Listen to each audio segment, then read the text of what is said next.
네, 반갑습니다. 크리스마스 시즌이죠. 크리스마스 시즌. 돌아오는 금요일, 설레는 크리스마스입니다.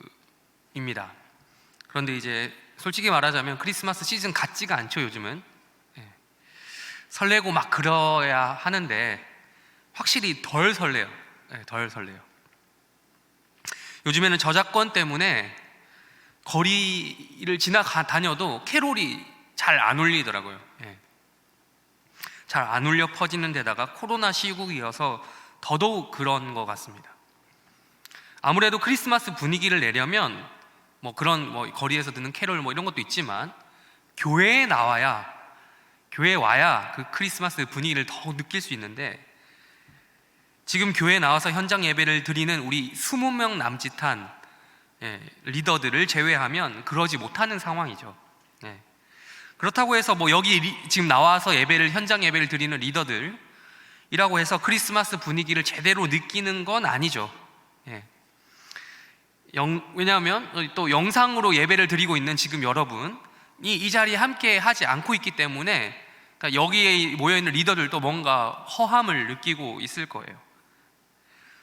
물론 여기 나와서 지금 예배를 드리고 있는 리더들은 여기 앞에 지금 장식되어 있는 거, 아까 찬양할 때 뒤에 보셨죠? 영상에 찍혀 있는 거. 리더들은 이걸 현장에서 직접 볼 수 있다라는 장점이 있습니다. 이 영상으로 보지 않고 직접 본다라는 그런 장점이 있는데, 좀 더 분위기를 느낀다고 해야 되나? 하여튼 그럴 수 있겠지만 거기까지죠. 아무리 우리가 외부에서 성탄절이다 크리스마스다 해서 분위기를 막 띄운다 하더라도 성탄절 당사자인 우리가 성탄절을 준비하기 위해서 혹은 성탄절 예배를 드리기 위해서 교회에 한번 오는 것보다 그 분위기가 훨씬 덜해요. 괜히 크리스마스 때 평소 교회에 안 나오던 사람들의 출석률이 높아지는 게 아니에요. 여러분, 잘 신앙이 없는 사람, 신앙생활 잘 안 하는 사람도 성탄절날 교회를 가는 사람들이 있어요. 괜히 그런 게 아니에요. 당장 우리 청년부만 해도요, 매년 크리스마스 파티를 했었더라고요. 작년에 제가 처음 왔을 때, 온 지 얼마 안 됐을 때 1층과 2층을 따로 나누어서 파티를 했던 기억이 있습니다. 그때 생각해보면 그때 인원이 적은 게 아니었구나, 이런 추억이 있어요.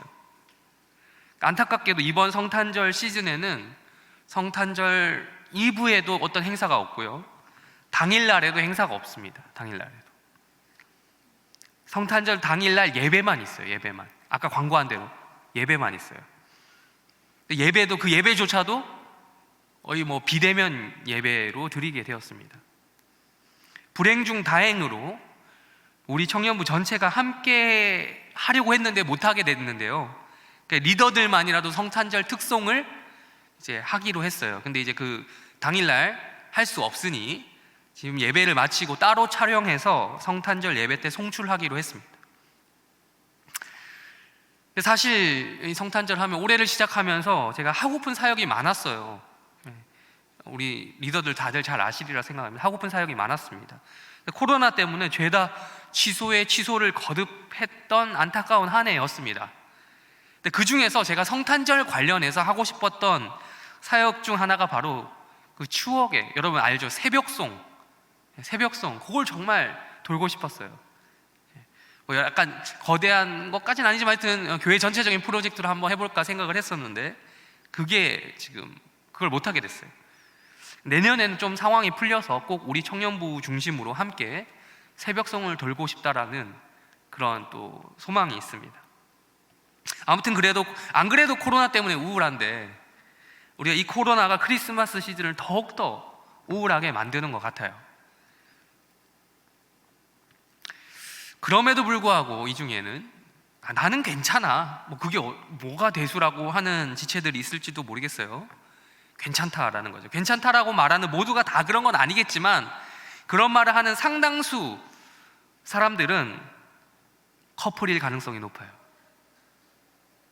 청년 또래 중에서 굳이 교회에 안 가도, 교회 가지 못해도 이 크리스마스를 따뜻하게 보낼 수 있는 부류가 누굴까 생각해 봤더니 커플이더라고요. 아무리 코로나니 뭐니 해도 이 커플들은 떨어질 생각을 안 해요. 그렇게 접촉하지 말라고 하는데 이 커플들 떨어질 생각을 안 해요. 아무리 코로나 시국에 크리스마스 같지 않은 이 크리스마스를 보낸다 하더라도 커플들은 예외인 것 같아요. 안 외로운 것 같아요. 근데 뭐 이런 경우는 제외해야 될 것 같아요. 혹여나 이제 가족끼리 크리스마스 시간을 같이 보낸다, 하루 종일, 함께 크리스마스 종일 시간을 내도록 보낼 정도로 가족 간의 정이 넘치는 그런 독특한 경우가 간혹 있더라고요. 그런 경우는 제외하도록 할게요. 거기는 전통적인 한국 가정이 아니에요. 거기는 약간 웨스턴 스타일, 영화에서 뭐 크리스마스 영화 이런 데 보면 자주 등장하는 그런 가족 간의 이런 웨스턴 스타일이야. 그런 패밀리죠. 가족이 아니라 거기는. 또 이런 경우도 있어요. 솔로들끼리 놀면서 솔로들끼리 뭉치는 거예요. 야, 우리 괜찮아. 나는 우리 어째 괜찮아. 나는 괜찮은데 이러면서 애써 스스로 위안을 삼는 경우가 있어요. 그러지 마세요. 언제든지 여러분, 이런 사람들은 있잖아요. 솔로 천국, 커플 지옥 이런 말 들어보셨습니까? 언제든지 솔로 천국, 커플 지옥을 앞장서서 외치던 사람이 커플이 되는 순간 어떻게 하는지 알아요? 내가 언제 그랬냐는 듯 하면서 당장 그곳을 떠나버려요. 그 무리를. 팔짱을 끼고 사라진다는 거죠. 솔로인 여러분들을 배반하고 돌아설 거예요. 제가 이렇게 말하는 저도 사실은 커플이라서 이렇게 크게 내세울 건 없지만 그래도 34년 모쏠 인생을 살아본 경력이 있었기 때문에 충분히 그런 상황을 제가 대학생 되고 나서 대학생 이후로 20살 이후로 좋게 한 12번, 13번 정도는 경험했던 것 같습니다. 이처럼 추워지는 겨울이 되면, 특히 겨울의 입구에 자리하는 크리스마스 시즌이 되면 이 외로움이 더 하는 시기라고 생각하게 되어요. 그래서 크리스마스 시즌과 곧 이성과의 만남을 연결시켜서 이어서 생각하는 경우가 많은 것 같습니다. 지난 2012년 12월 24일을 기억하십니까? 이거 날짜 기억하고 이때 무슨 일이 있었는지 기억하시는 분들은 대단하신 분들인데요. 나름 대한민국 역사에 획을 그었던 역사적인 행사가 있었던 날이에요. 아세요? 제가 얘기에 다 밑밥 깔아놨는데, 솔로 대첩 기억하십니까? 8년 전이에요. 솔로 대첩이라는 아주 큼지막한 해프닝을 낳았던 행사입니다. 일종의 대규모 게릴라 미팅 행사라고 할까요? 그런 거였는데 2012년 12월 24일 크리스마스 이브죠. 그때 어떤 주최자가 모임을 만든 거죠. 신고를 하고 여의도 광장에서, 여의도 광장뿐만 아니라 전국적으로 어떤 장소를 정해놓고 남자들은 어떤 옷을 입고 오고 여자들 이런 옷을 입고 오게 해가지고 집결지로 정해진 시간에 모이게 해가지고 준비 땅 하면 서로 달려가서 와 만나는 거 있잖아요. 서로 이렇게 마음에 드는 사람이 이렇게 하려고 했으나 이제 그렇게 될 경우 많은 이게 부상이나 이런 위험이 있으니까 안전상의 문제로 바뀌었어요. 방식이 줄을 서서 한 명씩 이렇게 지나가는 줄 차례대로 서서 이렇게 교차해가는 그런 방식으로 바뀌었다고 합니다. 근데 이제 이 당일에 행사에 참여한 사람이 경찰의 추산으로는, 경찰이 계산한 바에 따르면 남자가 700명, 여자가 300명, 그러니까 즉 7대 3의 비율로 합치면 1,000명 정도 되었다, 1,000명 정도 되었다라고 합니다. 근데 이건 경찰의 말이고요. 현장에 있었던 사람들의 말에 따르면 9대 1이다. 이런 말을 하더라고요. 근데 중요한 거는 1,000명이 다가 아니었다는 거예요.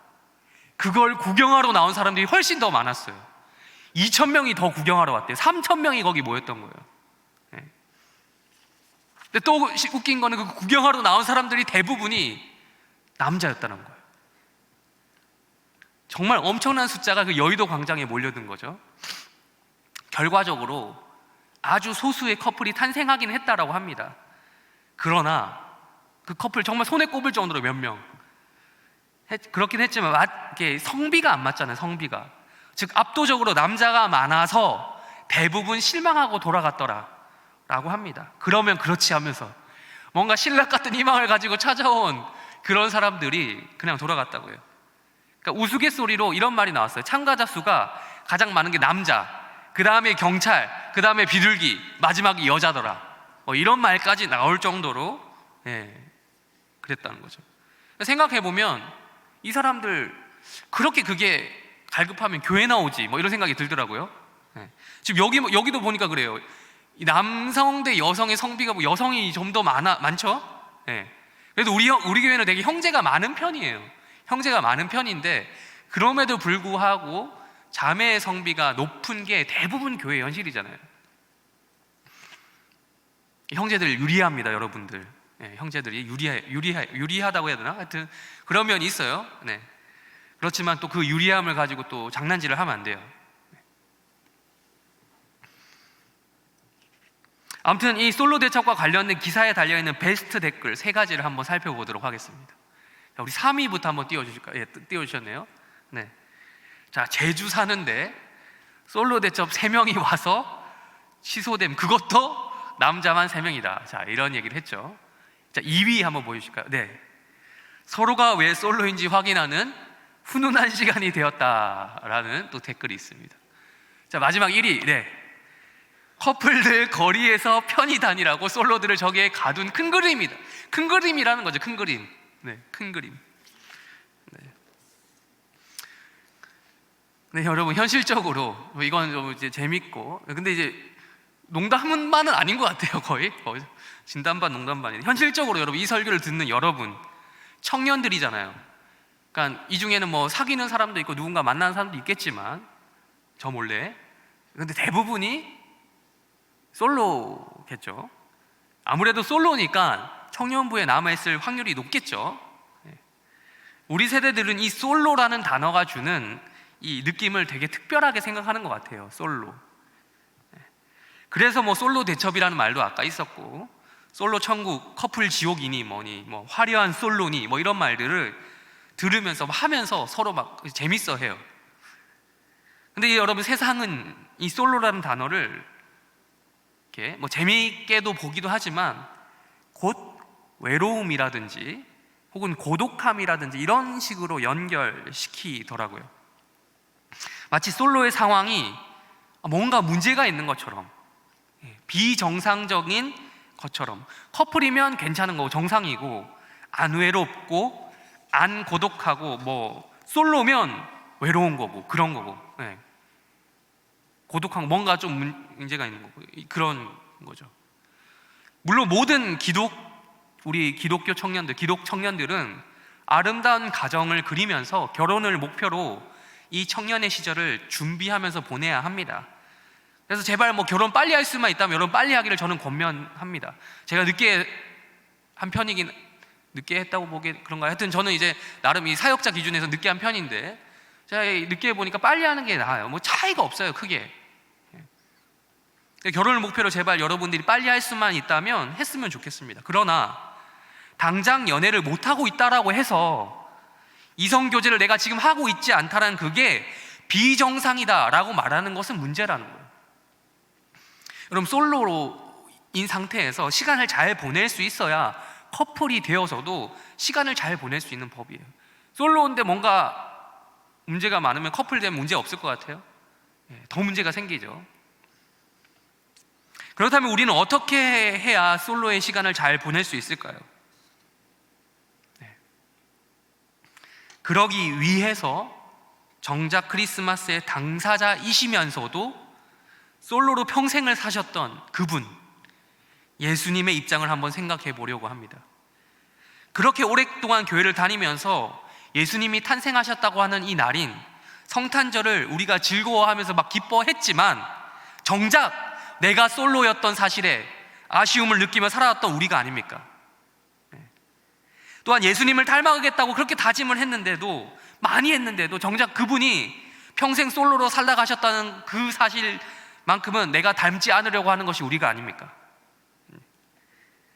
오늘은 일명 예수님의 솔로 유형을 분석해 보고자 합니다. 이 분석을 통해서 예수님은 어떻게 이 땅에서 살다 가셨는지, 솔로로 어떻게 살다가 하늘로 올라가셨는지, 그분은 평생 솔로로 사셨는데 외롭지는 않으셨는지, 그래서 뭐 고독하진 않으셨는지 등을 확인해 보려고 합니다. 같이 한번 말씀으로 들어가 보겠습니다 라고 말을 하려고 하는데, 한 가지 오해부터 풀고 넘어가려고 합니다. 사전에 차단하겠습니다, 오해를. 여러분, 이것도 관심 있어야 아는 건데요, 여러분, 예수님이 솔로가 아니다라고 주장하는 사람들이 있어요. 아주 오래되긴 했지만 여러분 이름 들어보면 아실 거예요. 전설적인 책, 베스트셀러 다빈치 코드라고 아십니까? 보드게임 이름도 있는데 다빈치 코드. 때는 2003년입니다. 제가 대학교 1학년 때. 얼마 되지 않았죠. 그때 당시 출간되어서 그야말로 후폭풍이 어마어마했던 그런 책입니다. 이 댄 브라운이라는 이 작가, 소설 작가가 쓴 소설책이에요, 여러분. 소설책. 뭐 과학적인 도서 이런 거 아닙니다. 그런데 사람들이 이 소설을 소설로 생각 안 하더라고요. 진짜로 받아들여서 문제였어요. 역시 이런 걸 보면 사람은 뭐 과학이든 뭐든 간에 자기가 믿고 싶은 대로 믿나 봅니다. 무엇을 진짜로 받아들였길래 이게 문제가 되었겠습니까? 한마디로 예수님은 뭐가 아니다? 솔로가 아니다.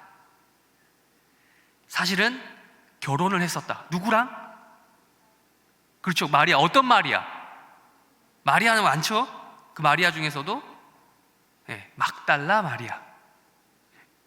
막달라 마리아랑 예수님이 사실은 연인 사이였고 결혼까지 했고 숨겨둔 자식까지 있었다라는 그런 음모론을 펼쳤습니다. 다빈치 코드라는 소설 제목에서 볼 수 있듯이, 여러분, 다빈치, 그러니까 레오나르도 다빈치 아시죠? 레오나르도 하면 여러분 디카프리오밖에 모르나요? 다빈치. 유명한 그림이 있어요. 최후의 만찬 아시죠? 이 그림은 알 거예요, 대부분. 최후의 만찬에서 그 예수님이 그 마지막에 최후의 만찬 그림, 식탁 그림 있죠? 쭉 이렇게 평평하게 있는 예수님이 중간에 있고 예수님 막 이러고 있고 옆에 제자들 양 사이드로 있는 그런 그림입니다. 거기서 그 근거를 찾는데요, 음모론의 근거를 찾는데, 이 그림에서 가장 기억나는 장면 혹시 있으십니까? 보면 뭐 베드로가 예수님한테 얼굴 들이대면서 막 따지는 뭐 이런 표정을 짓고요. 근데 그거 말고 예수님 왼쪽에 보면 어떤 예쁘장하게 생긴, 곱상하게 생긴 사람이 막 이렇게 여러분 왼쪽, 어쨌든 이렇게 이런 식으로 예수님 이렇게 기대는 이런 게 있어요. 고개를 기울이고 있어요. 곱상하게 생긴 사람이. 일반적으로 우리가 알기로는 이 사람이 사도 요한이라고 알고 있어요. 우리 요한복음 13장 23절 한번 읽도록 할게요. 시작.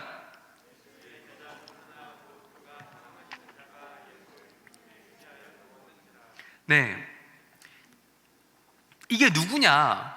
예수님의 사랑하시는 자가 누구냐? 사도 요한이다라고 일반적으로 해석을 합니다.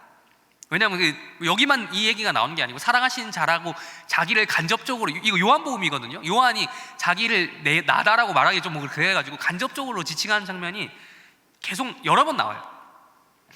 근데 이제 이 작가, 그 소설 작가 댄 브라운이라는 사람에 따르면 사실은 그 사람이 요한이 아니더라. 누구다? 막달라 마리아다. 그 그림에 곱상하게 생긴 그 사람은 여자더라. 막달라 마리아를 그린 것이다 라고 했습니다. 아무튼 이 소설이 나왔을 때 난리도 아니었어요. 불신자들은 진짜 그냥 진짜처럼 받아들였어요. 그런데 이제 이게 문제가 되죠. 그렇게 되면 성경의 사실을 왜곡하는 거잖아요. 가톨릭, 이것 때문에 난리가 났어요. 기독교계 전체가 난리가 났어요. 가톨릭이든 개신교든 간에 기독교계가 전체가 난리가 돼가지고 영화화까지 되었어요, 이 다빈치 코드가. 그래서 이거를 보면 안 된다, 소설이든 영화든 보면 안 된다, 뭐 일종의 불매운동 같은 거를 했습니다. 뭐 그 외에 여러 가지 근거로 여러분 예수님 커플설을 주장하는 사람들이 있었는데, 근데 이 근거를 보면 되게 조약해요, 빈약해요. 이 근거를 성경에서 찾는 게 아니라 그러니까 꾸며진 위조된 문서 있죠. 위경이라고 하는데 그 위경, 그러니까 즉 권위가 떨어져서 아무도 신뢰하지 않는 그런 것을 가짜 문서를 가지고 참고를 했던 것이고요. 심지어 그 참고한 그 내용도 해석을 잘못한 거예요. 즉 이런 아까 말씀드린 대로 보고 싶은 대로 믿고 싶은 대로 해석을 한 결과물이 바로 이거였다는 거죠. 썰인 겁니다. 썰 말 그대로. 다시 한번 말씀드리지만 웃긴 거는요, 이게 어떤 논문이 아니고 정확한 사실을 다루는 그런 저작물이 아니라 소설이다라는 겁니다. 소설. 물론 작가는 진심으로 자기가 믿는 바를 그렇게 적었을지도 모르겠습니다. 그러나 성경이 말하는 바는 무엇입니까? 철저히 예수님 뭐였다? 솔로였다. 예수님은 많이 외롭고 초라한 인생을 살다가 가셨습니다. 외적인 모습을 보면 예수님이 그 외적인 예수님의 여러 복음서 읽어 나가죠. 사복음서 쭉 읽어 나가다 보면 예수님의 그 삶의 환경은 정말 철저히 외롭고 고독하고 우울하고 그런 환경 속에서 살다가 가셨어요. 인간으로 태어나신 예수님, 또한 인간으로 살아가셨던 그 예수님의 인생을 5가지 주제로 나누어서 성경 말씀을 찾아가면서 보도록 하겠습니다. 첫 번째, 1번 출생부터 외로움의 시작입니다. 우리 누가복음 2장 7절 말씀 우리 한번 읽도록 하겠습니다. 시작.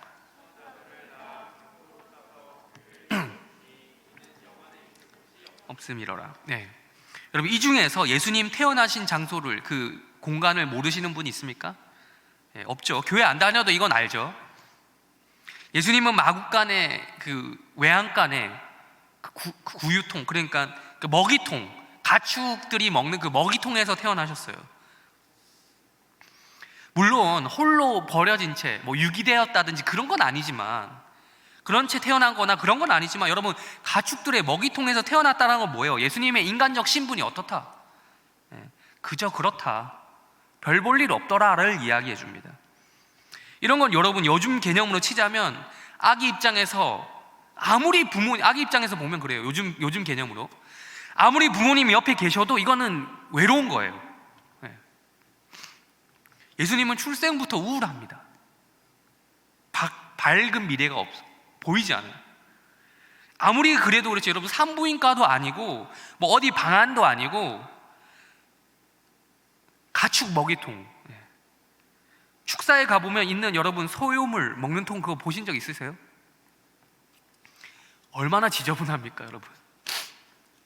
세척도 안 하잖아요. 아무리 당시 숙박할 곳이 없다고 하더라도 신분이 높은 사람들은요 구할 수 없었을까요? 마련할 수 있었을 거예요. 속칭 돈지 땡을 하서라도 구했을 거예요. 구할 사람은 다 구한단 말이죠. 이런 유명한 말이 있습니다. 행복을 돈으로 살 수 없다면 혹시 그 돈이 모자란 건 아닌지 확인해 봅시다. 이런 말이 있어요. 그래요. 예수님이 태어나셨던 당시에도 마찬가지였습니다. 그때는 신분이 높아야 돈도 많던 시대예요. 지금 신분이랄까요? 직위와 상관없이 돈이 없을 수도 있는데 그때는 그랬어요. 예수님의 행복하지 못한 출생은 돈이 없어서 신분이 높지 않아서 발생했던 일입니다. 예수님 출생부터가 외롭고 쓸쓸했어요. 물론 조금 더 생각해 보면 인간으로 태어나셨다는 것 자체가 예수님께는 그 자체로 어떤 스트레스고 곤욕이 아니었을까 싶어요. 요즘 제가 고민이 있습니다. 코로나니 뭐니 해서 제가 지금 운동장이 폐쇄되어서 그 좋아하는 운동을 제가 잘 못하고 있어요. 축구 제가 되게 좋아하는데 그걸 해야 이 한 주간의 스트레스가 쫙 풀리고 뭔가 살도 빠진 것 같고 막 그래요. 칼로리를 소모한 것 같고. 그걸 못하고 있어요. 지금 한 3주 된 것 같아요.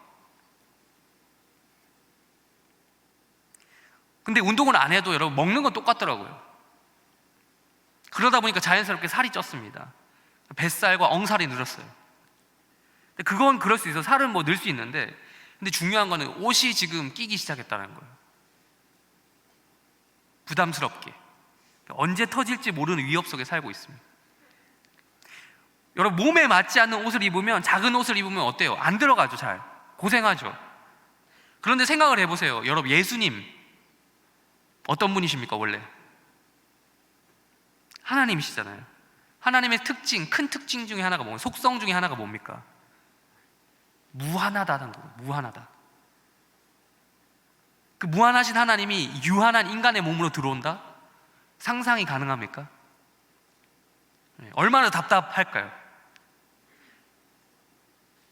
몸에 끼는 옷 하나 입는 것도 우리가 이렇게 힘든데 예수님이 인간으로 태어나셨다는 것 자체가 이미 외롭고 우울한 일이 아니었을까? 물론 더 큰 기쁨이 있으셨을 거라고 성경은 이야기합니다. 우리 히브리서 12장 2절 읽겠습니다. 시작.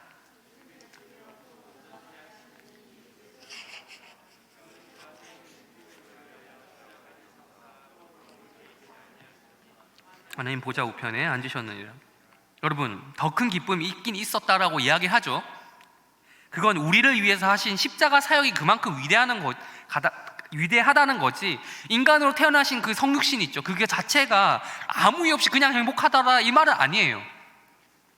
더 큰 기쁨이 있기 때문에 인간이 되어서 이 땅에 오셨다는 사실을 참을 수 있다는 거죠. 예수님이 인간으로 태어나셨다는 자체만으로도 태어나신 사건의 기록만 보더라도 충분히 외롭고 쓸쓸하셨습니다. 2번 두 번째, 세상이 왕따를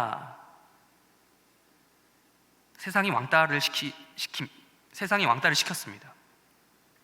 마태복음 13장 57절 읽도록 하겠습니다. 시작.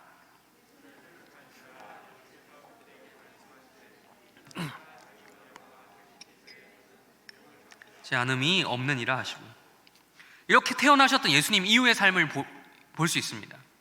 기적을 많이 행하셨죠. 그러면서 동시에 엄청난 본인이 가지신 그 지식과 지혜를 가지고 회당에서, 지금으로 치면 예배당에서 잘 가르치셨어요. 당시에 스타였죠. 지금 말로 하면 속칭 인싸입니다. 인싸가 되셨어요. 말만 잘하는 게 아니라 능력도 있는 거예요. 능력만 있는 게 아니라 말도 잘하는 거예요. 그래서 사람들이 예수님 보려고 엄청나게 모여들었어요. 그러던 와중에 예수님이 고향에 가신 적이 있었습니다. 그런데 우리 동네에서 스타가 나왔다고 현수막을 붙이고 막 누구 우리 동네의 자랑, 성내동의 자랑, 뭐 누구 이런 게 아니고 오히려 반겨야 될 그 고향 사람들이 예수님을 배척한 거예요. 예수님 왕따시킨 겁니다. 저 목수 요셉의 아들 예수 아니야? 어릴 때 나 쟤랑 놀아봤는데, 어릴 때 나 쟤 옆집에 살았는데, 뭐 이런 거죠. 너그 예수 나사렛 살지 않나? 몇 년 전에도 내가 같이 밥 먹고 사우나 가고 다 했어, 뭐 이러면서 예수님을 너무 인간으로만 바라본 거예요. 고향에서 환영받지 못하는 예수님은 담담하게 이를 받아들이시고 모든 선지자들이 다른 선지자들도 다 그랬어 이러면서 말씀하시는 거예요. 원래 선지자는 고향에서 환영받지 못해. 구약 선지자들, 고향 사람들에게, 동족들에게 더 무시당했어. 아니 오히려 더 공격을 받고 죽었던 역사도 있었어. 이런 식으로 예수님은 받아들이셨어요.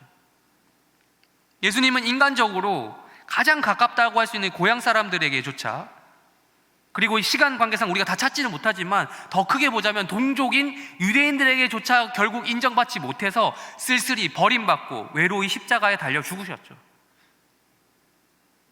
세상이 예수님을 왕따시켰습니다. 2번. 3번 넘어가서 세 번째, 세상을 왕따시키셨습니다. 우리 마가복음 4장 10절 읽도록 하겠습니다. 시작.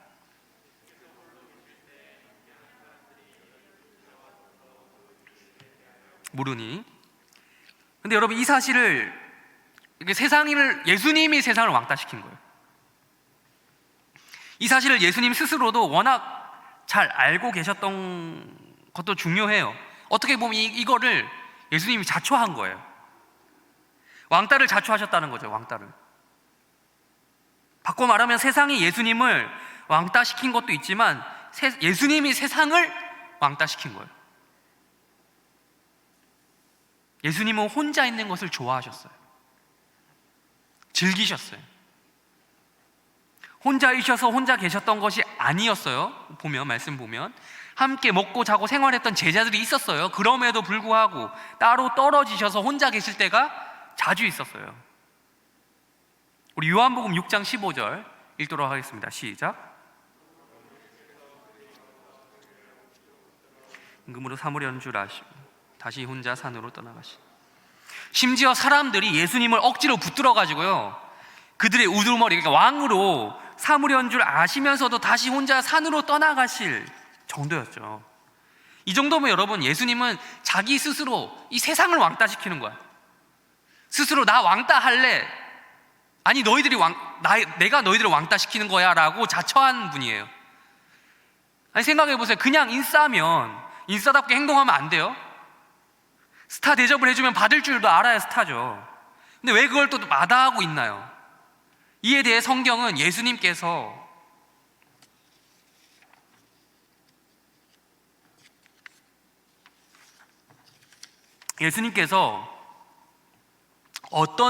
인간이 어떤 존재인지 아셨기 때문이다라고 그 이유를 설명합니다. 요한복음 2장 23절부터 25절까지 읽도록 하겠습니다. 시작. 예수께서 그의 이름을 믿었으나 예수는 그의 몸을 그들에게 의탁하지 아니하셨으니 이는 친히 모든 사람을 아심이요 또 사람에 대하여 누구의 증언도 받으실 필요가 없었으니 이는 그가 친히 사람의 속에 있는 것을 아셨습니다. 예수님이 행하시는 표적을 보고 많은 사람들이 예수님을 믿었지만, 그렇다고 해서 예수님은 그 사람들을 의지한다거나 믿는다거나 그러시지 않았어요. 솔직히 여러분, 제가 목사잖아요. 목사가 예수님은 아니지만 공유할 수 있는 부분이 있어요. 목사도 사람인지라 사람에게 의존하고픈 마음이 들 때가 있어요. 많아요. 하나님을 바라보기보다는 당장에 나를 도와줄 누군가, 나를 도와줄 누군가, 뭐 청년부로 치자면 리더들 될 수 있겠죠. 청년부 사역에 한정하다면 리더들. 오늘 국장 서임식을 이제 예배를 마치고 할 텐데, 지난 1년간 함께 고생했던 국장들, 정원직이들 있습니다. 터잡이들 있습니다. 엘더들 있습니다. 물론 그들이 수고하고 고생하지 않았던 말이 아닙니다. 않았다는 말이 아니에요. 제가 도움을 요청할 수 있고 같이 사역하자, 같이 일하자고 기능에 따라 모인 사역 집단이 바로 리더 공동체죠. 그런데 우선순위가 어느새 바뀌어가지고 하나님보다는 제가 하나님보다는 그 사람들을, 그 리더들을 의지하고 바라보고 그들의 도움을 요청하고픈 유혹, 아니 뭐 유혹이란 말 생각조차 안 해보고 그냥 자연스럽게 하나님을 찾기보다는 그들을 찾는 그런 식으로 행동하는 경우가 얼마든지 생길 수 있지 않겠습니까? 목사는 성도들을 대상으로 사역하는 존재가 맞습니다. 맞죠? 그러나 동시에, 아니 우선적으로는 하나님을 바라보며 사역하는 존재입니다. 성도들을 대상으로 사역하는 건 맞지만 성도들만 바라보면 그들에게 의탁하게 되는 것은 자연스러운 거예요. 인간으로서 의존하게 되는 것, 의탁하게 되는 것은 자연스러운 거예요. 근데 여러분, 그런 건 맞지만 성도들만 바라보면 어떻게 돼요? 그건 오히려 역효과를 불러일으키게 될 거예요. 언젠가는 저는 여러분에게 통수를 맞을 겁니다. 배신을 당할 거예요. 정말 그런 식으로만 사역을 한다면. 여러분도 저에게 실망을 느끼고. 근데 생각해 보십시오. 지금 목사만 그렇다고 해서 제가 이런 말을 합니까? 아니죠. 여러분도 마찬가지예요. 외롭다고 해서, 혼자 쓸쓸하다고 해서 무작정 사람을 의탁하고 의존하다 보면 반드시 문제가 생기는 거예요. 여러분 가운데. 실제로 여러분이 잘 나갈 그때, 지금 예수님 보시면 잘 나갈 때였거든요. 잘 나갈 그때에 사람들이 여러분에게 막 환호하고 막 띄워주고 야 대단하다 뭐 이런 걸 계속 하는 거야. 그런 상황이 왔을 그때에 오히려 더 조심해야 된다라고 성경은 예수님의 경우를 들어가면서 여러분에게 지금 말씀하고 있는 거예요. 대중은 있잖아요. 여러분, 그래요. 사람들은 언제든지 엄지손가락 올렸다가 최고야 라고 말하다가도 조금 뭔가 어긋난다고 하면 바로 내리는 거예요. 좋아요, 싫어요를 번복할 수 있는, 얼마든지 번복할 수 있는 존재입니다. 또한 우리는 여러분 아까 읽은 25절을 기억해야 됩니다. 25절. 굳이 사람들에 의한 증언을 받으실 필요가 없다라고 25절에서 이야기하고 있죠. 그 하나님의 아들, 그 예수님을 우리는 믿는 사람들이죠.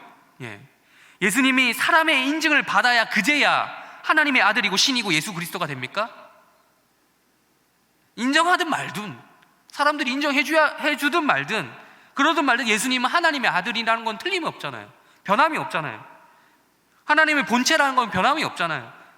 마찬가지로 그 예수를 믿는 우리도 그렇죠. 외부의 증언이 있어야, 야, 쟤 예수 믿는 애다. 다른 사람이 나를 인정해줘야, 쟤 괜찮은 애야 라고 해줘야 꼭 내 정체성이 확립됩니까? 내 정체성이 확립되고 내 자아상이 확립이 되고 내 자아상이 건강해지고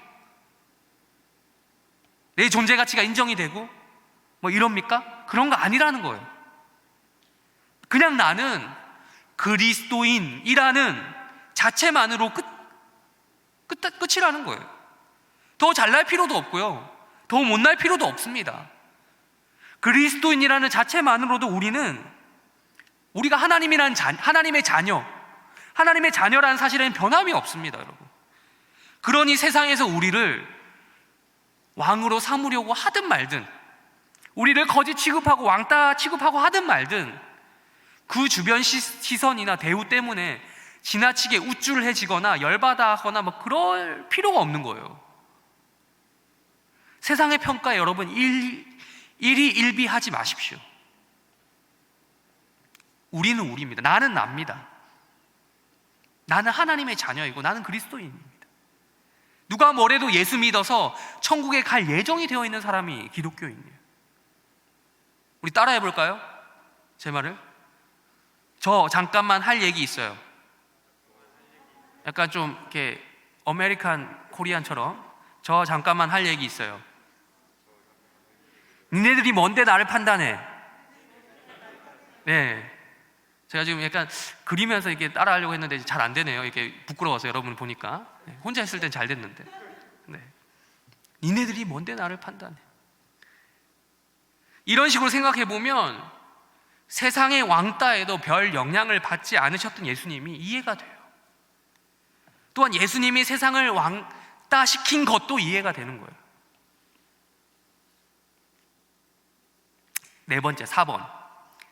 군중 속의 고독입니다. 군중 속의 고독. 오늘 누가복음 9장 57절과 58절을 읽도록 하겠습니다. 오늘 본문인데요, 다시 한번 읽겠습니다. 시작.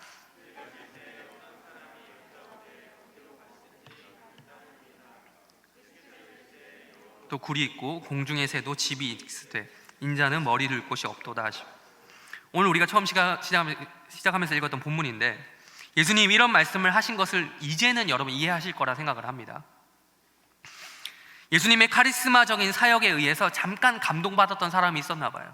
잠깐 막 병자를 고치고 막 죽었던 사람 살아나고 막 놀라운 말씀, 권위 있는 말씀, 뭐 저기 배웠다고 하는 바리새인들이나 서기관보다 훨씬 더 탁월한 말씀을 전하시는 것을 듣고 감동받았던 사람이 많았겠죠. 근데 그 중에서 어떤 한 사람이 예수님을 보고 이런 말을 했던 거죠. 어디로 가시든지 따라가겠습니다 라고 했습니다. 그런데 예수님의 답변이 그래 따라와 혹은 꺼져, 이 둘 중 하나여야 되는데 그게 아니에요. 동문서답입니다.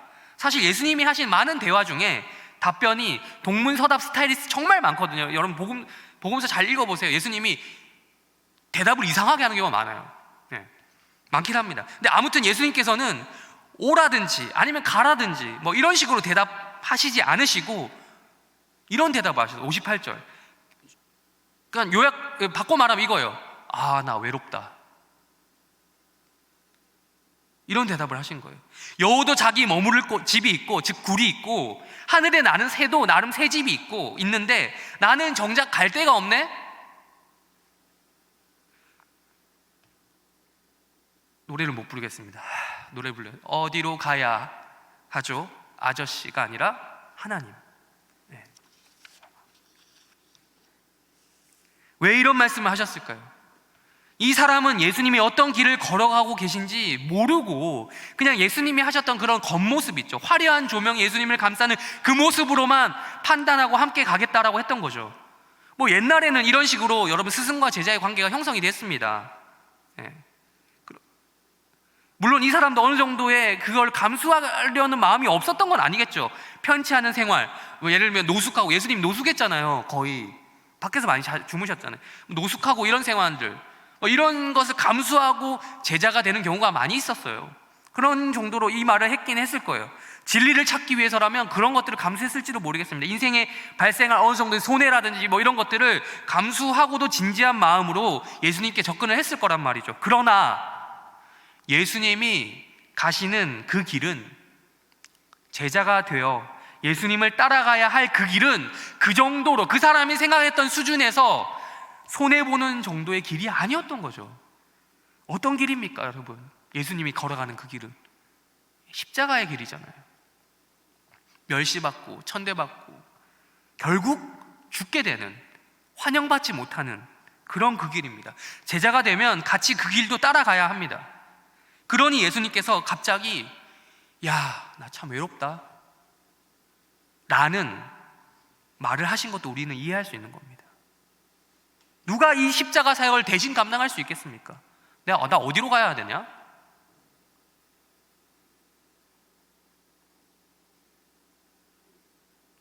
미래를 아시는 예수님께서 결국 제자들이라 하는 그놈들도 나중에 다 도망갈 거 알고 계셨겠죠. 그러던 와중에 이런 말을 하는 사람이 있으니 오죽하셨겠어요. 결국 마지막에 가면 십자가를 누가 같이 지는 것도 아니고 홀로 지고 가시잖아요.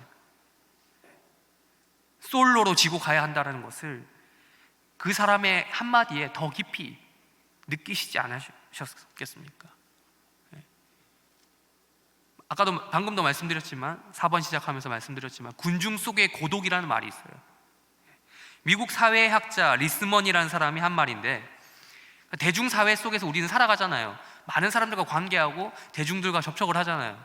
뭐 교회에서도 그렇겠지만, 뭐 밖에 사회생활, 학교생활, 뭐 직장생활 하다 보면 친구들, 뭐 이런 대중과 우리는 항상 얽혀 있습니다. 그럼 타인들에게 둘러싸여 살아가지만 한편으로는 우리 내면은 고립되어 있는 그 상태를 이야기하는 거예요. 군중 속의 고독. 예수님께서 누가복음 우리 9장 57절 읽었는데, 여기서 느끼신, 그러니까 아까 그 사람이 말을 들으면서 했던 순간 느끼셨던 감정이 이런 감정이 아니셨을까? 군중 속의 고독을 느끼시지 않으셨을까 싶은 거죠. 5번입니다. 마지막 5번. 혼자였으나 혼자가 아니었습니다. 5번째. 그렇다면 예수님은 도대체 왜 인생 내도록 그렇게 솔로 플레이를 고집하셨을까요? 오래 사신 것도 아니고 고작 30년 정도 되는 인생을 살다가 죽으셨는데 왜 의도적으로, 안 그래도 십자가로 끝낼 인생인데 고독한 외길 인생으로 살다가 가셨냐고요. 예수님은 과연 세상의 모든 채널을 차단하고 자기만의 세계를 구축하셨던, 그리고 그 자기만의 세계에 푹 빠져 살았던 약간 자폐증이 있는 이런 사람이란 말인가요? 아니죠. 우리 다음 성경 읽겠습니다. 마가복음 6장 46절과 47절 읽겠습니다. 시작.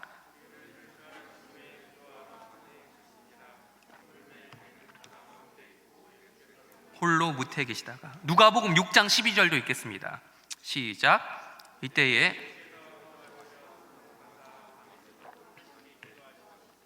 예수님 혼자 뭐 했다고요? 기도했다. 기도하셨다.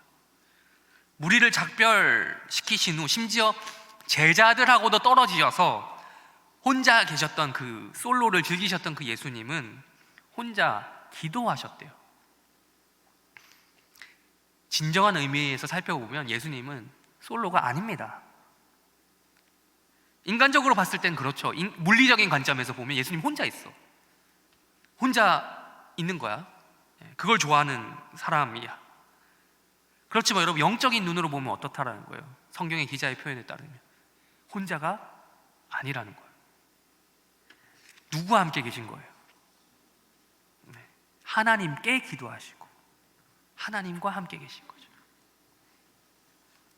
그럼 기도라는 행위는요, 절대 그런 세상 사람들이 말하는 것처럼 나만의 독백이라든지 혼잣말 이런 게 아닙니다. 세상 사람들은 그렇게 이야기하잖아요. 기도를 그냥 이런 식으로 이해하잖아요. 그냥 혼자 중얼중얼 거리는, 자기 세뇌 정도, 주문 같은 거, 소원 비는 거, 희망 사항 같은 거, 세뇌 당하는 뭐 이런 자기 세뇌 뭐 이런 걸로 심리학적인 뭐 이런 식으로 이해를 하잖아요. 자기 암시를 주고 뭐 이런 거. 그러나 여러분, 우리는 기도를 그렇게 생각하지 않습니다. 분명히 똑똑히 그 기도를 들으시는 대상이 계시다라는 거예요. 전지전능하신 하나님, 나의 하나님이 살아계시면서 내 기도를 들으신다는 믿음을 가지고 우리 기도하지 않습니까? 그 믿음 없이 어떻게 기도합니까? 기도 왜 합니까 그러면? 그 성부 하나님과 가장 친밀하신 아들 예수 그리스도께서 그렇게 기도하셨다라는 거예요. 예수님은 솔로였지만 솔로가 아니셨습니다. 사람들의 시선 속에는 홀로, 솔로로 시간을 보내고 계셨을지 모르겠지만 하나님의 시선으로 봤을 때, 영적인 시선으로 봤을 때는 하나님과 교제하면서 함께 시간을 보내고 계셨던 겁니다. 예수님은 그 누구보다도 십자가의 길을 솔로로 걸어가야 한다는 그런 외로운 포지션을 담당하고 계셨는데, 그럼에도 그 누구보다도 외롭지 않게 인생을 보내고 계셨어요. 인생이란 시간을, 하나님과 교제하는 시간, 하나님을 만나는 시간, 그 기도하는 시간을 철저히 가지시고 지키셨습니다. 아니, 지켰다라는 말은 너무 사무적인 것 같아요. 누리셨어요. 즐기셨어요. 인간의 몸을 입고 이 땅을 살아가면서 버틸 힘, 원동력이 기도였다라고 성경은 말합니다. 예수님도 그랬다고.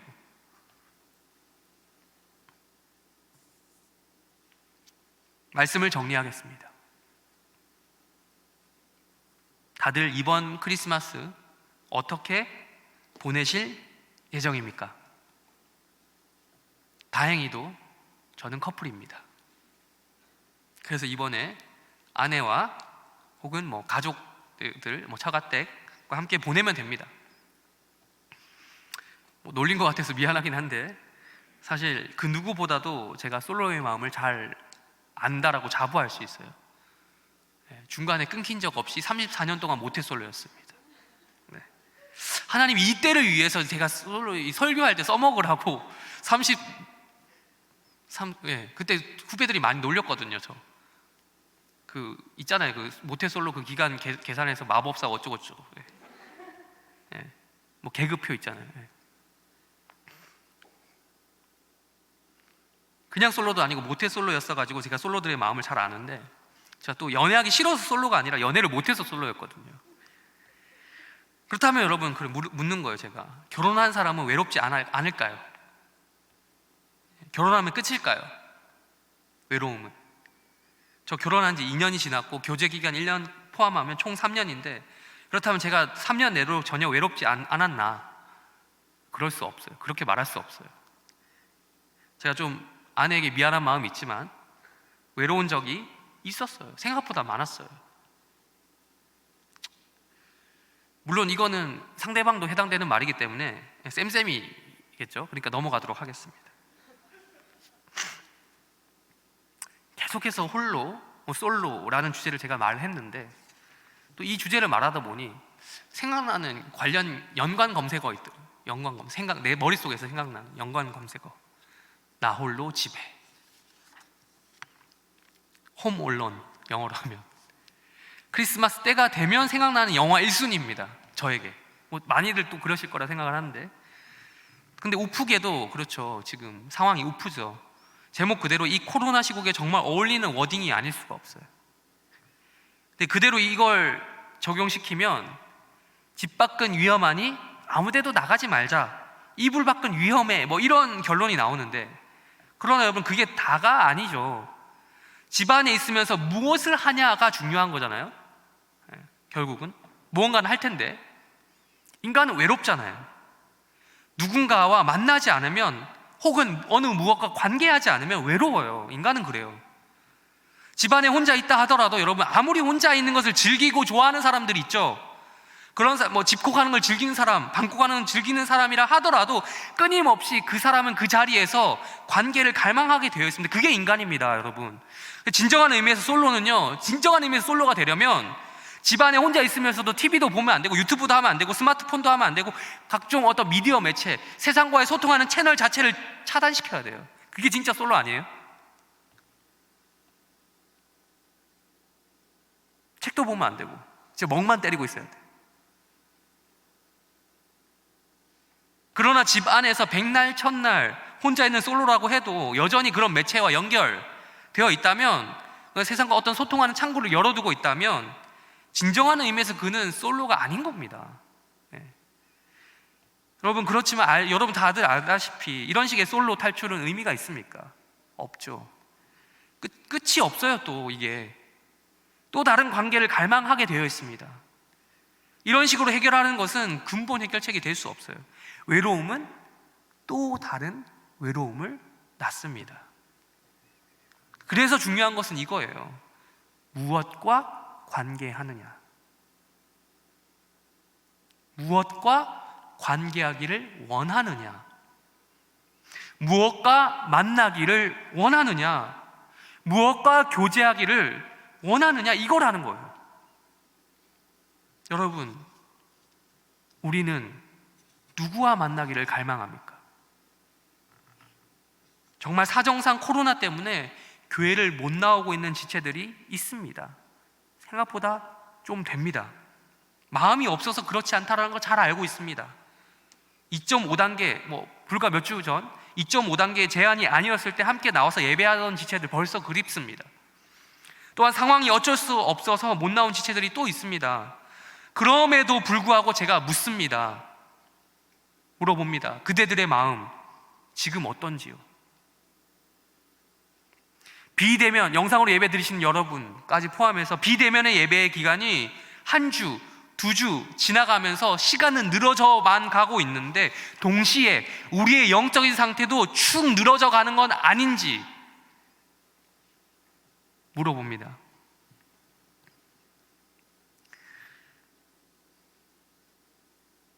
우리 모두 화려한 솔로의 근본이 되시는 예수님을 닮도록 합시다.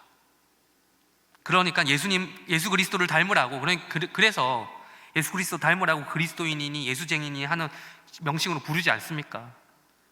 솔로였지만 외로울 수밖에 없는 포지션을 걸어가고 살아갔지만 그 누구보다도 이 세상을 살아가며 외롭지 않게 살아가셨던 그 예수님을 닮자라는 거예요. 여러분, 이건 코로나 시국이든 간에 아니든 간에 사람을 의존하고 의탁하면 다 똑같은 결과가 우리를 기다려요.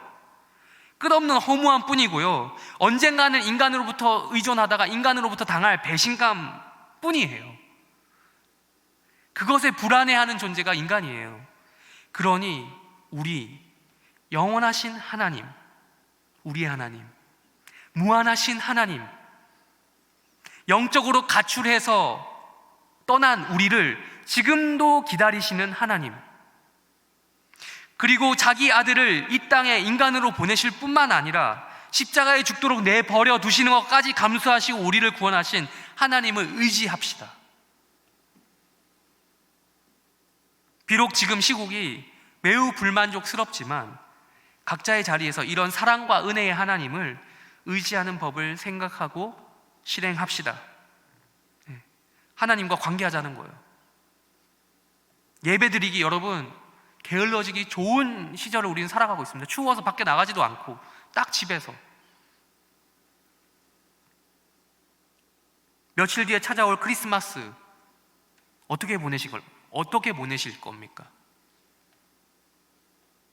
성탄절을 성탄절답게 보내야 되지 않겠어요? 그럼 성탄절 날 정작 우리는 교회에 오지 못하는데 또 성탄절이니 뭐니 해서 이브 날 늦게까지 엄한 짓 하다가 못 일어나서 예배를 못 드리는 이런 불상사 저지르지 맙시다. 반드시 꼭 제 시간에 맞추어서 온라인으로라도 예배를 드립시다. 평소에 생각하지 못하고 까먹고 살고 지낸다 하더라도 적어도 성탄절, 크리스마스만큼은 예수님께서 우리를 위해서 이 땅에 오셨구나, 원래 매주 매일매일이라도 기억해야 되는 건데 그래도 이날만큼은 기억하도록 합시다. 마지막으로 말씀드립니다. 정말 이 상황 가운데서도 지혜를 발휘해서 성도의 교제를 누리시기를 바랍니다. 예수 믿는 솔로, 여러분, 이게 진짜 화려한 솔로예요. 이 솔로, 아까도 말씀드렸지만 이 솔로 시기를 잘 누려야 나중에 결혼 생활도 잘합니다. 교회 생활 잘하면서 서로 잘 살펴보세요. 긍정적으로. 남녀가, 미혼 남녀가 잘 살펴보세요. 잘 살펴보시고 물색을 하십시오. 누가 나와 함께 평생 신앙생활 잘 하면서 같은 곳 바라보며, 같은 하나님 나라 바라보며 살아갈 수 있을지 그려보세요. 또한 이 코로나 시국에도 방역 지침을 준수하며 성도의 교제를 누리는 방안도 모색해 보세요. 오해가 생길 수도 있을 것 같아서 제가 구체적인 방법은 말씀 못 드리겠어요. 너무 공적인 자리여서. 소수라도 여러분, 청년부 지체들 간의 최소한의 교제가 계속해서 저는 이어졌으면 좋겠습니다. 방역 지침 준수 어기고 막 이런 말이 아닌 거 아시죠? 최소한의 그 성도의 교제를 통해서 우리들 안에 살아계시고 역사하시는 하나님을 발견하고 만나기를 바랍니다. 그것을 소망하면서 설교를 마치도록 하겠습니다.